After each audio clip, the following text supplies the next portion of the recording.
We shouldn't be asking when full-fledged authoritarianism is going to be coming to the United States. I mean, it is here right now. Just look at what the Trump regime has done over the past few weeks. The DOJ is investigating Act Blue. The FTC is investigating Media Matters. The DHS is targeting Harvard. The executive office is going after Democratic allied law firms. A U.S. attorney charging a Democratic lawmaker with the crime. FBI is arresting a liberal judge and threatening to arrest others. The real question is who's fighting back in this moment? And I do give a hat tip to Harvard, where other universities have capitulated, and we could criticize Harvard in other areas, but they are certainly fighting back when it comes to the Trump regime trying to shut them down and trying to gain access to student records and student files. And I think one of the Trump regime's requests was basically to have a full audit of all of the political views of the students and the faculty, among other things, and to prevent Harvard from implementing anything having to do with diversity. So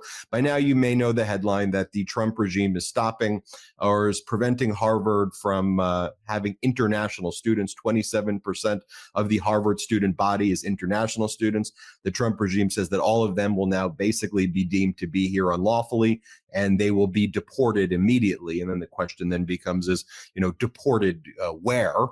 We see the Trump regime's tactics both in terms of sending people to El Salvador, South Sudan. They've been having talks with Libya, back to their home countries, wherever. It's not a pleasant process to say the least, and in some cases it's outright torturous.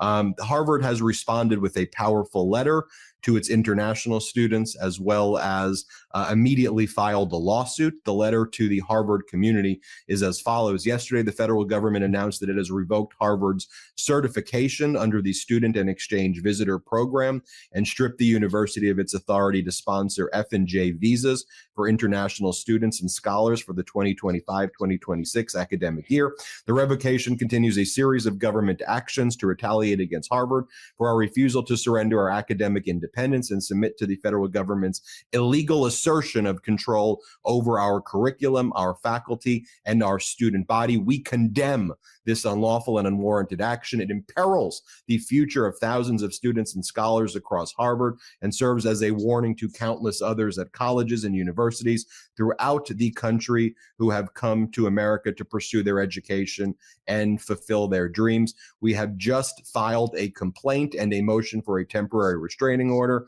And then it says the Harvard International Office will continue to provide updates. For those international students and scholars affected by yesterday's actions, you need to know you are a vital members of our community. You are classmates and friends, our colleagues and mentors, our partners in the work of this great institution. Thanks to you, we know more and understand more, and our country and our world are more enlightened.